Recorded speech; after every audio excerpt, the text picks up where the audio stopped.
Namaskar and welcome. Myself Dhruvika Kanabar from Sri AKDMC Mahila College, Jamnagar, presenting the lecture of Business Management, Personal Management, વાણિજ્ય સંચાલન કર્મચારી સંચાલનમાં આપણે unit 4 training તાલીમ શરૂ કરેલું હતું, જેમાં આપણે તાલીમની વિવિધ પદ્ધતિઓ મેથડ્સ ઓફ ટ્રેનિંગનો પોઈન્ટ કન્ટિન્યુ કરી રહ્યા હતા.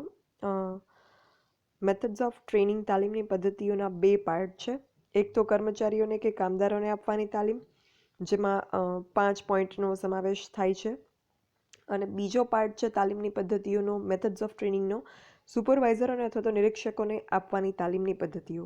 તો આપણે જે ફર્સ્ટ પાર્ટ છે એ કમ્પ્લીટ કરી લીધો છે, એના પોઈન્ટ્સ ડિસ્કસ કરી લીધા છે. હવે આપણે મેથડ્સ ઓફ ટ્રેનિંગ તાલીમની પદ્ધતિઓનો સેકન્ડ પાર્ટ એટલે કે સુપરવાઇઝરોને નિરીક્ષકોને તાલીમ આપવાની પદ્ધતિઓ વિશે ચર્ચા કરીશું. જે કર્મચારીઓને આપવાની તાલીમની પદ્ધતિઓ છે, તો જે કર્મચારીઓ છે, એકમના જે એમ્પ્લોઈઝ છે, વર્કર્સ છે, કામદારો છે, એમને એ લોકો પોતાની રીતે કામ નથી કરી શકતા. મતલબ કે એમને ગાઈડ કરવા પડે છે, ડિરેક્ટ કરવા પડે છે, માર્ગદર્શન આપવું પડે છે, એમની કામગીરીની દેખરેખ રાખવી પડે. તો એના માટે એમના ઉપરી અધિકારીઓ એટલે કે જે સુપરવાઇઝર્સ હોય, એમના જે નિરીક્ષકો હોય, એને જરૂર પડે, અને એમને પણ તાલીમ અમુક પ્રકારની આપવાની જરૂર પડે. બિકોઝ એમણે જે એમનું કામ કરવાનું છે, સુપરવિઝનનું કે નિરીક્ષણનું, ડિરેક્શનનું, દોરવણીનું, એ કામ એ લોકો એફિશિયન્ટલી, કાર્યક્ષમ રીતે કરી શકે, એના માટે એમને પણ અમુક પ્રકારની તાલીમ આપવી જરૂરી છે. બટ અહીંયા જે તાલીમ આપવાની મેથડ છે એ કામદારોના તાલીમની મેથડ અલગ છે અને સુપરવાઇઝરના તાલીમની મેથડ અલગ છે. બિકોઝ એમનું કામ અલગ છે, એમની ફરજો, જવાબદારીઓ, એમનું કાર્યક્ષેત્ર બધું અલગ છે, એટલે એમને આપવાની તાલીમની પદ્ધતિઓ પણ અલગ છે. ફાઇન. સો સુપરવાઇઝર કે નિરીક્ષકો જે હોય છે, કે જે કર્મચારીઓને, કામદારોને સુપરવાઇઝ કરે છે, એમને કઈ રીતે તાલીમ આપી શકાય, એમની એ મેથડ કઈ છે, પદ્ધતિ કઈ છે, એના વિશે આપણે ચર્ચા કરીએ. ફર્સ્ટ, પરિષદ કોન્ફરન્સ પદ્ધતિ. નામ પરથી જ ખ્યાલ આવી જાય કે અહીંયા જે છે એ તાલીમ આપવા માટે સંચાલકો સુપરવાઇઝરના કાર્યને દ્રષ્ટિ સમક્ષ રાખીને એક કોન્ફરન્સનું આયોજન કરે છે. સામાન્ય રીતે કોન્ફરન્સમાં શરૂઆતમાં જે છે નિષ્ણાતોનું પ્રવચન હોય, જે એક્સપર્ટ હોય, જે વિષય ઉપર કોન્ફરન્સ હોય, એમાં જે એ વિષયના જે નિષ્ણાત હોય એમનું પ્રવચન ગોઠવવામાં આવે, લેક્ચર એમનો એક હોય, અને એમનું પ્રવચન પૂરું થાય એટલે એક ક્વેરી રાઉન્ડ હોય, પ્રશ્નોત્તરીનો કાર્યક્રમ હોય, કે જેમાં જે ઓડિયન્સ હોય, મતલબ કે સુપરવાઇઝર્સ, એમના મનમાં જે કંઈ કન્ફ્યુઝન્સ હોય, જે કોઈ મૂંઝવણો હોય, એના જે છે એ રજૂ કરી શકે. પ્રશ્નોત્તરીમાં એ પ્રશ્નો એ એક્સપર્ટ જે આવ્યા હોય પ્રવચન આપવા માટે, એમને એ પૂછી શકે, અને આ પ્રકારની એક ડિસ્કશન થાય, અને એ ડિસ્કશન જે છે એમાં સુપરવાઇઝરોને ઘણું બધું જાણવા મળે, અને ચર્ચા વિચારણા પરથી સંચાલકોને સુપરવાઇઝરના પ્રશ્નો જે છે એનો ખ્યાલ આવે છે. તો આ રીતે પ્રવચન અને પ્રશ્નોત્તરીના કાર્યક્રમમાં સંચાલકો અને સુપરવાઇઝરો પરસ્પર શેની અપેક્ષા રાખે છે એની જાણકારી જે છે એ પ્રાપ્ત કરે છે, અને એને અનુરૂપ બનવાનો પ્રયત્ન કરે છે.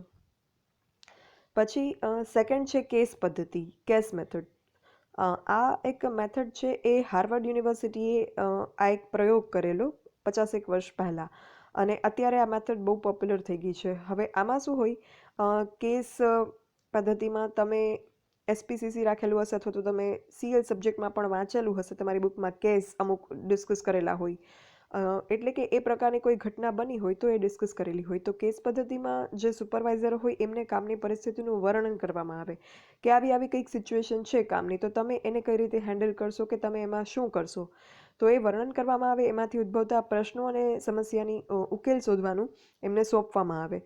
એટલે એમની જે છે સુપરવાઇઝરની વિશ્લેષણ શક્તિ એટલે કે એનાલિટિકલ કેપેબિલિટીઝ, એમની સ્વતંત્ર વિચાર શક્તિ, એમની હૈયા ઉકલત, આ બધાનો વિકાસ થાય. એ લોકો નવી નવી સિચ્યુએશનના સોલ્યુશન વિશે અને જે પ્રશ્નો ઉદ્ભવતા હોય કામની અલગ અલગ પરિસ્થિતિમાંથી, એના હલ વિશે વિચારતા થશે, એટલે એમનો વિકાસ થશે. અને આના લીધે એ લોકો જે છે એ વિકટ પરિસ્થિતિનો પણ સજ્જડ રીતે સામનો કરવા માટે, ચેલેન્જીસને ફેસ કરવા માટે, કે ક્રિટિકલ સિચ્યુએશનને પણ હેન્ડલ કરવા માટે કેપેબલ બનશે.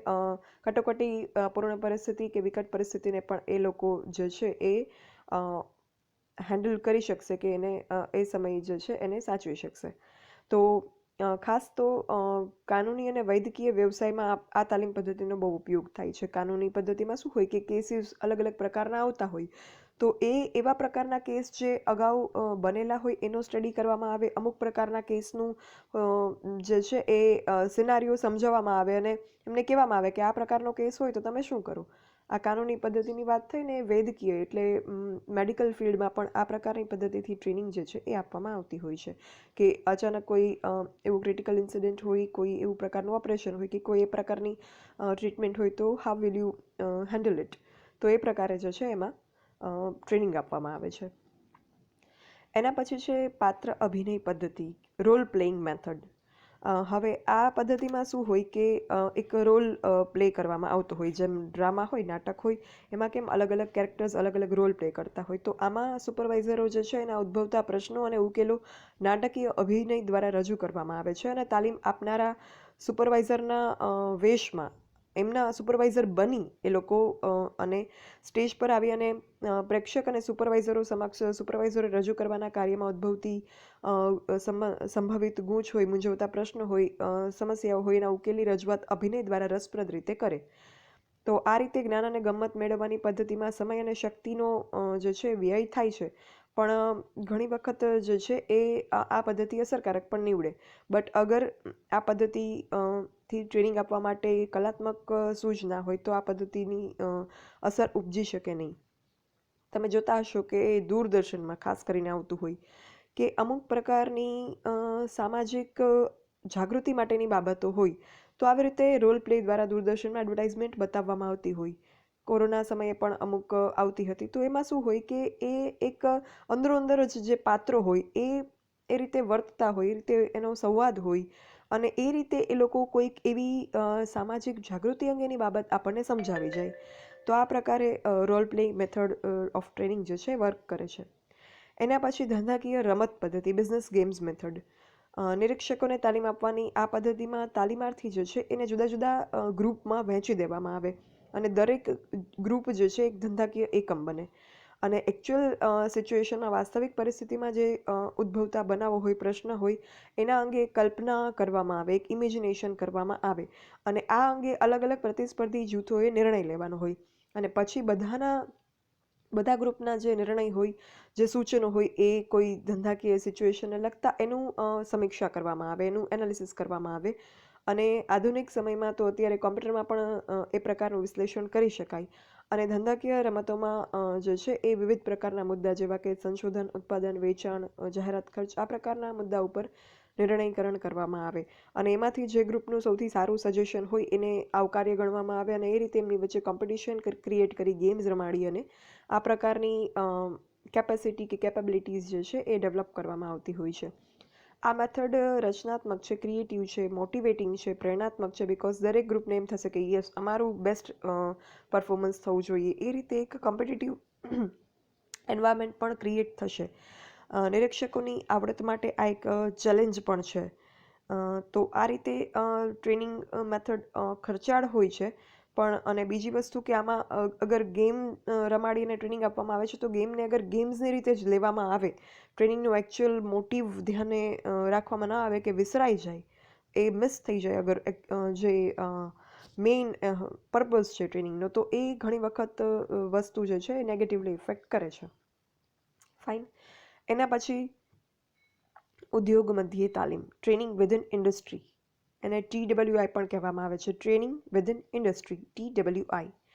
આ મેથડ યુએસએમાં સેકન્ડ વર્લ્ડ વોર, બીજા વિશ્વયુદ્ધ દરમિયાન ડેવલપ થયેલી. યુએસએમાં આજના સમયમાં પણ 20 લાખ જેટલા સુપરવાઇઝરોને આ પદ્ધતિ દ્વારા તાલીમ આપવામાં આવતી હોય છે અને વિશ્વના અન્ય રાષ્ટ્રોમાં પણ આ મેથડ જે છે એ લોકપ્રિય છે, ફેમસ છે. આ મેથડમાં સુપરવાઇઝરને કામ સોંપતા પહેલાં કોઈ ખાસ પ્રકારની ટ્રેનિંગ નથી આપવામાં આવતી. કર્મચારીને ઉદ્યોગમાં સીધું ઝંપલાવવાનું કહેવામાં આવે અને સુપરવાઇઝરોને પોતાના સ્વાનુભાવે શીખવાની જે છે એ તક આપવામાં આવે. કંઈ શીખવાડવામાં ન આવે, ડાયરેક્ટ જ એને સિચ્યુએશનમાં મૂકવામાં આવે અને એની રીતે એ શું શીખે છે એ જોવામાં આવે અને જરૂર જણાય ત્યાં એમને માર્ગદર્શન આપવામાં આવે. કંઈ બગડી જાય કે એ લોકો હેન્ડલ ના કરી શકે એ પહેલાં એમને માર્ગદર્શન આપી દેવામાં આવે, બટ એડવાન્સમાં એમને પ્રિપેર કરવામાં આવતા નથી. એટલે એને ટ્રાયલ ઓર એરર મેથડ, કામ કરતાં શીખો, એ પ્રકારનું સૂત્રને અહીંયા મહત્ત્વ આપવામાં આવે છે કે ટ્રાય કરો, એરર આવે તો ફરીથી ટ્રાય કરવાની. તમે એક વસ્તુ નોટિસ કરી હશે કે તમારામાં ઘણા બધા નાના હતા ત્યારે સૌથી પહેલાં સાયકલ શીખ્યા તો અમુકને સાયકલ એવી રીતે શીખવાડવામાં આવે, બહુ પ્રોટેક્ટિવ હોય જે પણ એમને સાયકલ શીખવાડતા હોય પેરેન્ટ્સ ઓર જેમની પણ પાસે સાયકલ શીખે, તો એવી રીતે એમને શીખવાડવામાં આવે કે એ લોકો બિલકુલ પડે નહીં એનું ધ્યાન રાખવામાં આવે અને એમને શીખવાડવામાં આવે. અને અમુક લોકોની મેથડ થોડીક જે છે એ ડેન્જરસ હોય, લાઈક એ લોકો ધ્યાન રાખ્યા વગર કે ભલે પડે તો એ વાંધો નહીં, એકવાર પડશે બીજી વાર હેન્ડલ કરતાં આવડી જશે, બેલેન્સ કરતાં આવડી જશે. તો એ જે બીજી મેથડ છે ને એ આ મેથડ છે. અને બાકી જે આપણે આ ઉપરની 4 મેથડ ડિસ્કસ કરીને, conference method, case method, role playing method અને બિઝનેસ ગેમ્સ મેથડ, એ મેથડ એવી હતી પ્રોટેક્ટિવ મેથડ કે યસ પડી ન જવા જોઈએ. અને આ જે મેથડ છે ઉદ્યોગ મધ્ય તાલીમ પદ્ધતિ, એ એવી છે કે એમાં પડશે તો શીખશે, કંઈ વાંધો નહીં. એ જે એક થિયરી છે એને ફોલો કરે છે. આ પદ્ધતિમાં 4 મુદ્દાઓ પર ખાસ ભાર મૂકવામાં આવે છે ઉદ્યોગ મધ્ય તાલીમ પદ્ધતિમાં. એક કાર્ય સૂચના તાલીમ, જોબ ઇન્સ્ટ્રક્શન ટ્રેનિંગ, કે એમાં સુપરવાઇઝરે કામદારને કાર્ય અંગે વ્યવસ્થિત વિગતવાર સ્પષ્ટ સૂચના કઈ રીતે આપવી જોઈએ એની ટ્રેનિંગ આપવામાં આવે. પછી કાર્ય પદ્ધતિ તાલીમ, એમાં સુપરવાઇઝરે કાર્ય પદ્ધતિનું વિશ્લેષણ કરવાની અને આધુનિક વિજ્ઞાન ટેકનોલોજીના યુગમાં નવી નવી પદ્ધતિ સમજી અને કઈ રીતે એનો અમલ કરી શકાય એ ધ્યાનમાં રાખવાનું. પછી કાર્ય સંબંધ તાલીમ, જોબ રિલેશન્સ ટ્રેનિંગ, એમાં સુપરવાઇઝર અને કર્મચારી વચ્ચે ઉદ્ભવતા જે માનવીય સંબંધો છે, જે સુપરવાઇઝર કામદારના હ્યુમન રિલેશન્સ છે એને સંતોષપ્રદ રીતે વિકસાવી શકાય, સંવાદિતાપૂર્ણ સંબંધો સ્થાપી શકાય, એ માટેનું મનોવૈજ્ઞાનિક અભ્યાસ કરવામાં આવે છે, સાયકોલોજીકલ સ્ટડી કરવામાં આવે છે કે જેથી એના સંબંધો જે છે એ સારા જળવાઈ રહે. Because industrial peace is also important. પછી કાર્યક્રમ વિકાસ તાલીમ, પ્રોગ્રામ ડેવલપમેન્ટ ટ્રેનિંગ, એમાં કાર્યક્રમ વિકાસ તાલીમમાં ઉત્પાદન અંગે કોઈપણ પ્રશ્નોના સરળ ઉકેલો શોધી અને એ અંગે વિકાસ કાર્યક્રમ યોજવાની તાલીમ આપવામાં આવે છે. કાર્યક્રમના અમલ અને પરિણામ અંગે તપાસ કરવાની પણ તાલીમ આપવામાં આવે છે.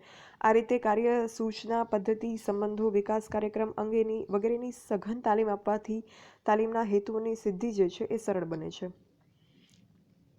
અને લાસ્ટમાં છે અન્ય તાલીમ પદ્ધતિઓ, અધર મેથડ્સ. તો સુપરવાઇઝરોને તાલીમ આપવાની જે આ ઉપરની મેથડ આપણે ડિસ્કસ કરી, એ મેથડ સિવાય અમુક અન્ય પદ્ધતિનો પણ ઉપયોગ કરવામાં આવે છે, જેમાં કાર્ય સલામતી અંગેની તાલીમ પદ્ધતિ, project method, business games, incident process, આ બધી મેથડનો સમાવેશ થાય છે કે જે આપણે ડિટેલમાં ડિસ્કસ કરવાની સિલેબસમાં ઇન્ક્લુડેડ નથી.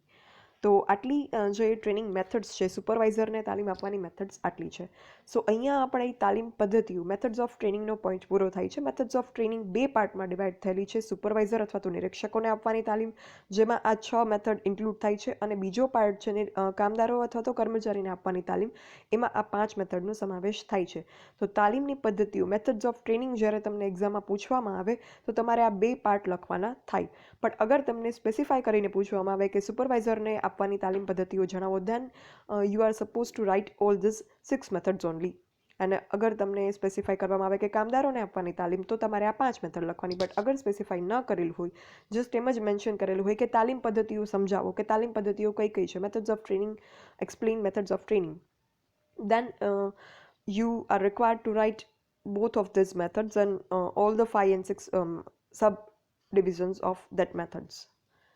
So that is all for this session. Thank you. For any doubts or queries, you can write me on this mail, dbk.dhruvika@gmail.com. Thank you.